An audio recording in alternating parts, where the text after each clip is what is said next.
Hey ladies and gentlemen, boys and girls, this is Rudy here with your yard service, and today we are handling a freezing rain event we had earlier this morning, and we are just spot checking properties in order to see if service is required for ice management, and we are checking each property and putting down ice melt if need to be. So we have one property right here.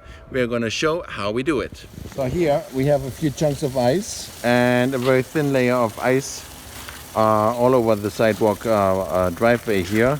So we have our walk behind spreader with ice melt covering all the ice on the driveway, and we also deal the city sidewalk here with a little hand can spreader here, just to keep ice melt as contained as possibly and efficient on the areas where they need to be, so over application is not an issue.